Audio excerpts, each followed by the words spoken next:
All right, everybody, we're back with another flip through of a tarot deck. This is the Modern Spellcasters Tarot. I picked this up in a little shop in Ashland, Oregon, because that's kind of their whole vibe. And yeah, I fell in love with the box art, and even more so with the art on the cards that are actually in it. So it's a pretty sizable box, which is nice. Stands out on a bookshelf pretty well. Achieve powerful and diverse spell work through the timeless wisdom of tarot. Rich in classic symbolism and alive with marvelous detail and color, Modern Spellcasters Tarot is the perfect choice for improving your divinatory and magic practices.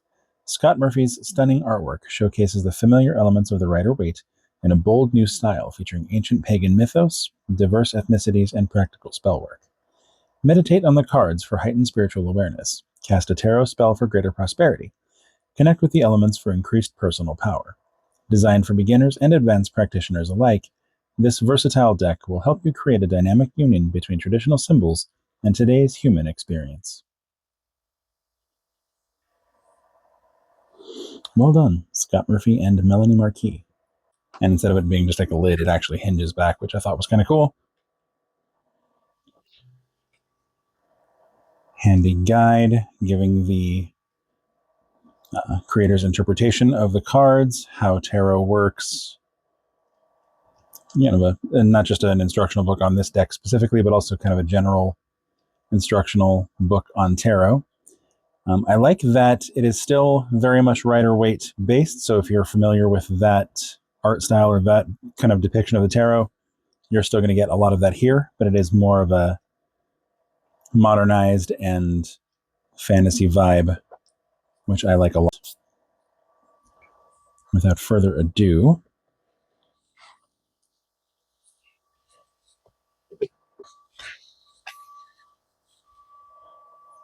the Fool, the Magician. What are you doing? This way. You Why? can actually flip it. Oh, like this? Empress.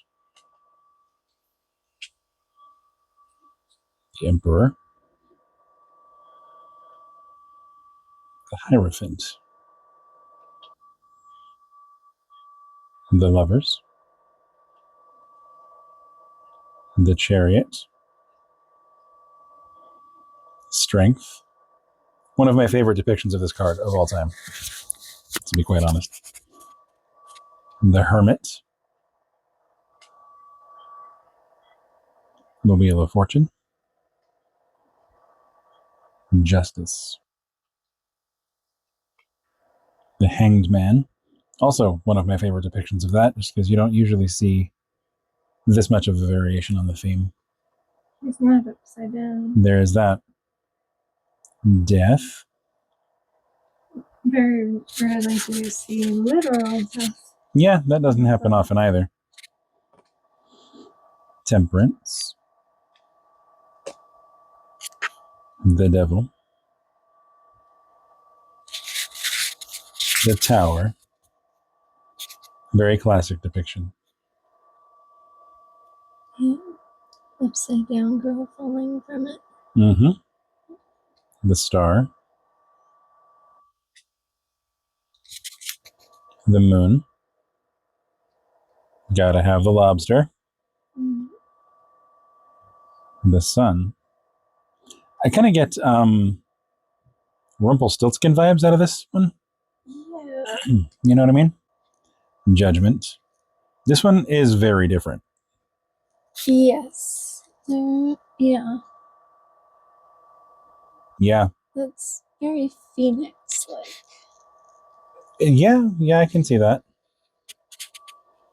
The World. And now the minor arcana, the Ace of Cups. Two of Cups. And the 3. 4. The 5 of Cups. Kind of ominous, but I like it. It's a down and up card. The Six of Cups. I thought that was the Five of Pentacles.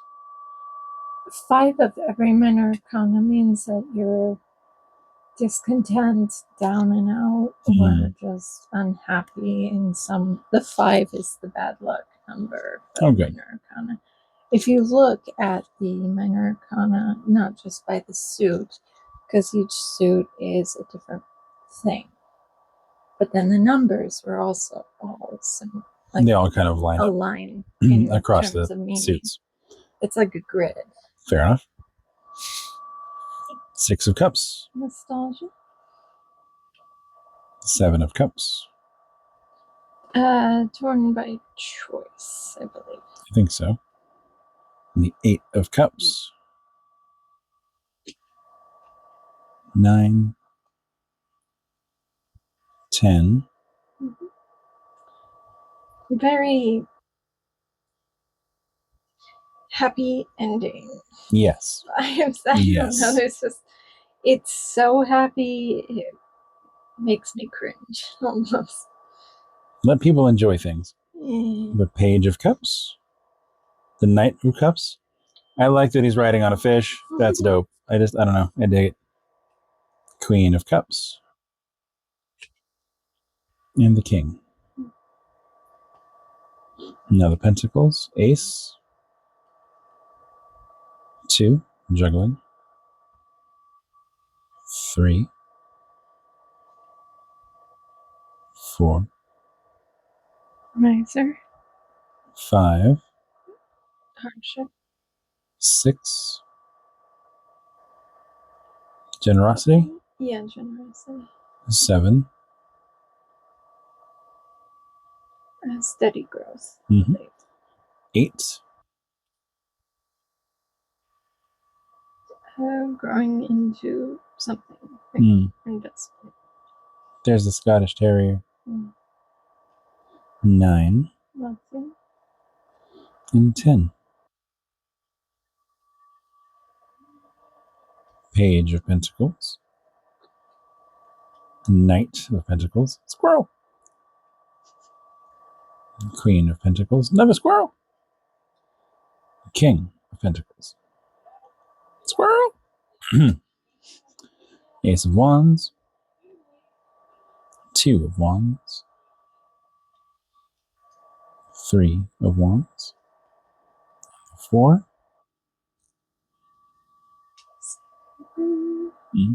5. Mock Battle. 6 of Wands. 7. 8 of Wands. 9. 10. Page. Knight. Queen. So every suit has an animal. It's associated with. An animal and sort of a color. Yeah. Wands gets orange-ish. Every deck we own is color-coded. Pretty much, yeah. And now the swords. Although, I mean, you could argue. Yeah. Ace of Swords. That's just, I mean... Yes, that's dope. That should be an album cover. Yes. 2 of Swords. It's interesting that she's not blindfolded here. The 2 of Swords usually is blindfolded, I think, right? I think so. 3 of Swords. Leaving very little to the imagination on interpretation. 4 of Swords. 5. 6. 7. 8. 9. 10. Page. That is just an impractically large sword. Yeah, it's very large. That is some Japanese video game swords right there. Knight of Swords, Queen of Swords, bullheaded or stubborn, Practical manager. and the King of Swords. Yeah, I just love the art style of this deck. It just spoke to me. I had to have it. Great deck. A lot of fun to use. It will definitely not hold back. It's one that is very blunt in my experience using it. It tells you exactly what you need to hear, not necessarily what you want to hear. Anything to add? No, it's not my deck, so I wouldn't know. Fair enough. Maybe in the next tarot video we shoot, that should be an actual reading. Not a bad idea. We should get into the pip deck soon, because those are really cool.